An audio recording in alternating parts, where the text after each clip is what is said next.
everybody, it's Erin Reed from Erin Reed Mags, and today I'm here with Grafix to talk about their new mixed media journals. Today we're going to be decorating the journal pages and turning them into the sections to divide the monthly planner. So it's a ton of fun. We're going to be playing with alcohol inks and also with printing out any planner pages you like, but you can also find the ones I'm using on my website. All right, let's get started. Grafix just came out with these awesome new journals. These are the Mixed Media Journal. This one is in a 6 by 9 inch size, so it's 6 by 9 inches. This particular journal has 12 sheets of paper that are all the craft plastic in white. This is a wonderful material that you can get from Grafix, and there are a ton of wonderful tutorials you can find online on the Grafix website, YouTube channel. There are different sizes of mixed media journals from 6 by 6 and also the 6 by 9, and they come in a wide variety of different surfaces, and there's even a variety pack. Putting together your book is super simple. You get a whole bunch of these little discs and just pop them into place into each of the rings, and you even get a spare one. Each consecutive page, just take them and pop them into place. It makes it super simple to add and take out pages. I'm starting with some Ranger alcohol inks that match the planner, plus a metallic mixative, Ranger blending solution, and some isopropyl alcohol I've put into a spray bottle. I placed one of the Grafix craft plastic sheets onto my craft mat and then just start adding in a lot of my different colors of alcohol inks. I picked the purples and the greens and the teals and the pinks, and really all the cool tones, my favorite ones. And I just start kind of playing and blending. Whenever I add the alcohol mixative, it really does kind of push the colors apart and have a whole lot of fun. The other tool I'm using is my heat gun. It really sets the colors, and unless I add the alcohol back in, it allows you to layer the colors on top of each other, so you get this really, really cool marbling effect.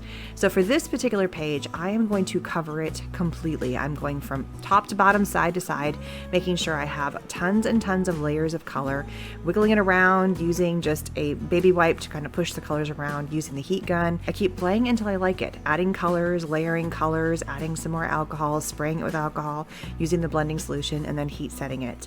And once I get it dry, which takes a little bit of time, I'm going to flip it over and do the back side. But this time, because it's got so much color that's already been set, I'm just going to add a little bit of a deeper color throughout kind of the middle section and then heat set that. I'm also using a little spray tool that Tim Holtz had from ages ago that works great to help kind of push the color around. And then when it's all done, it looks like this. For this next page, I start off doing the same thing by adding a ton of the alcohol ink colors, and then changes as I'm going to use the spray bottle with the alcohol ink, and you can really see it kind of pushing around. Spraying, adding more colors, moving it around, adding some of the metallic mixative in there as well, and then heat setting it. The other big difference I did is I took a baby wipe to kind of pull color off, and then kind of kept spraying with more alcohol ink or with the mixative to kind of keep pulling color and almost releasing and showing the white from underneath. Adding little bits of more color here and there, kind of blotting it to keep it more of a lighter tone, more mixative, a little bit more color where I felt like I needed to have more color. And again, just playing, and then you get this. The backside is also very similar, just a little bit more spray tone, so you can really kind of see those bubbles and cells popping up. This next page, I add the alcohol ink into the center, again with some of that gold mixative, and use that blower tool again. And instead of covering the entire page, I kept with a diagonal, and then once I felt like I had the colors, I didn't overdo it, I heat set the entire thing, and it is done. You can also see the backside, where I only did it on one side, but the same technique. I did the same technique, except this time I only added color to the top and then heat set it. Now, if you look at my craft mat, I have a ton of color, so I'm doing a quick spray with my alcohol in the spray bottle, and then I'm taking the back side of that same page and then just smushing it around, picking up the color and adding it to the back of the page. And you get a really cool marbly look. For this page, I wanted to have large cells, so I added large drops, a little bit of the mixative, and then did a quick spray and then heat set it very fast to give that large bubbly appearance. And then for the back side, I did that smushing technique with some of the alcohol ink left on the mat. For this page, I added alcohol ink to the top corners, used my baby wipe technique, and then just let things kind of sit and blend. I didn't do a whole lot of movement, maybe a little bit with my heat gun, pushing some of the heat around. And a smushing technique on the background to really kind of have some fun. I made a couple oopsies when I did the smush and blended some ink on the front side of the back side. So I kind of went back, and that's the beautiful thing about alcohol inks is you can always go back and add more color or tweak it. You can even wipe it completely clean with a baby wipe if you want to with some of the alcohol, or you can just keep on layering and adding color. And I think they turned out pretty cool. For all the rest of the pages, I just had fun. I used a lot of the techniques I've already described: layering, pushing, heat setting, adding layers, making cells. The beautiful thing about these pages is it really allows you to play, because the craft plastic has so much movement with these alcohol inks. You can add the alcohol before, you can add the mixative after. There's no wrong way to do any of these techniques. It's all about having fun.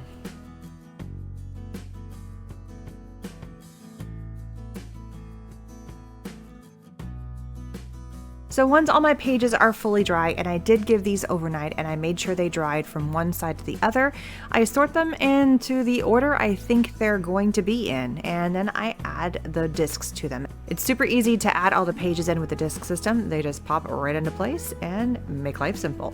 I then do a quick little flip through of the entire book and decide, do I like it, do I not like it? And if I don't like a page, I can flip it around and move it and alter it, just slide them out, pop it back in. If there's two pages that are too similar and I want to have a lighter page or the darker page, it's really easy to fix. Next, I print out my planner pages. These are the actual pages that have each monthly calendar. I cut them down to size so that they fit into the book, which is a 6x9. So for every single page, I cut them down. Every month has their own date, and then there's also the weekly planners. I went and got a Happy Planner punch, which fits perfectly with the disc system, so I punch each page. Once I have them all punched and cut down to size, I start adding them into my calendar. So every month has its own sections. There's a beautiful page that's got the art, which is the craft plastic ones I added all the beautiful alcohol inks to, and then I flip over and then I add a next one. I can always print out more weekly pages and add them behind each month, depending on how often I use them. The back side of each of the monthly planners is white, so it allows even more places to add fun doodles and to do some more art. It's really easy to pull the pages out, add some art, and pop them back in or rearrange them however you like. Thank you so much for joining me and learning how to make this mixed media planner using the new Grafix Mixed Media Journals. Please don't forget to like and follow. You can see me over on Erin Makes. I'm on Instagram, Facebook, and also YouTube. And don't forget to check out the Grafix YouTube channel for a ton more amazing ideas from a lot of other wonderful artists. Thank you so much. Bye, everybody.